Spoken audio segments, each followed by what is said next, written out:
Assalamu alaikum warahmatullah, yan uwa da fatan kuna lafiya.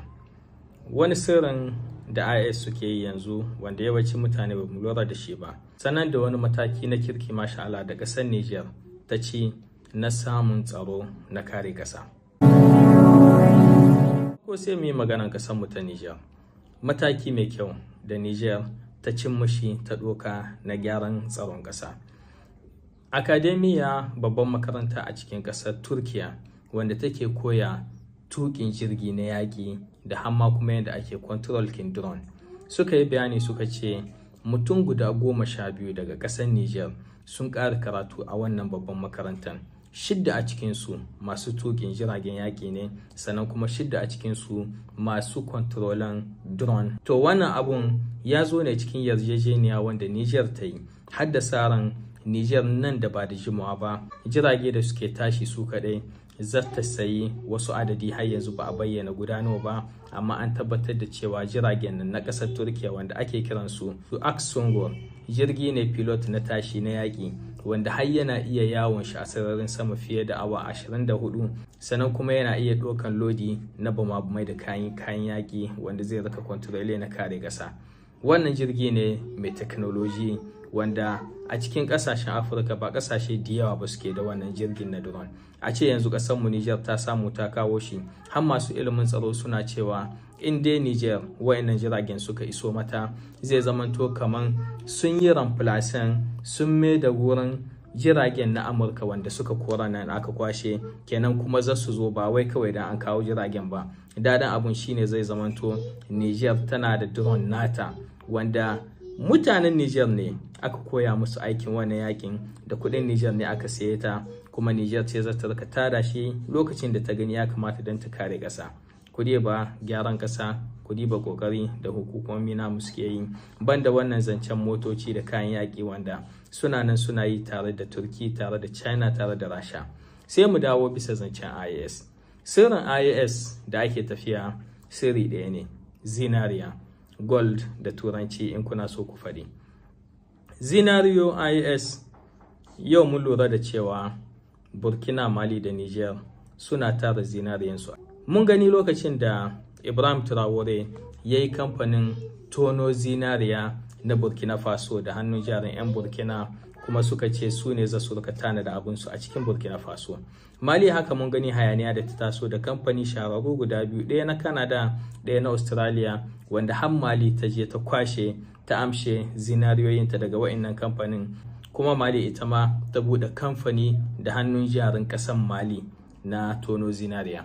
Niger mun gani ziyara da General Chani a wajejen su Samira inda ya diba wurin rafineri wurin tono zinariya. Sai muka gani sati da ya wuce Niger ta sa hannu da shahararren kamfani na Dubai na cewa har za a yi wurin tono zinariya kuma za a rika sarrafa ta a cikin ƙasa cikin Niger. Nan shine babban magana. Kun san da zinariya ce ake yi ma kuɗaɗe valer, kuma IAS ana maganan cewa wani lokaci da ba da jimawa ba su ma ya kamata su hiddo kuɗinsu. Mun gani jiya-jiyan nan General Chani ya karbi bakuntaka ministan ma'adani na ƙasar Mali. IS shirye-shiryen da suke ta yi kam ni babban tsammani cewa su ma nan ba da jimawa ba za su hiddo kuɗinsu. Kun san da cewa kasashenmu na Afirka, musamman ma Afirka mu francophone, ban mu aje zinariyanmu a ciki. Mali da Burkina a kasashen Afirka gaba daya su ne na 3 da na 4 masu tono arzikin zinariya. A ce Mali batta aje zinariyanta, ita ma Burkina batta ajewa.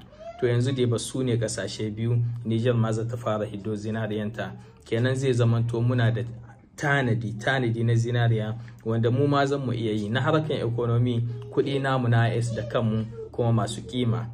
To nan magana shine sai mu gane da cewa alherin da ba a so ya tabbata a kasashen IS. Mun gani wannan juyin mulki da aka nema a yi ma Captain Ibrahim Traore.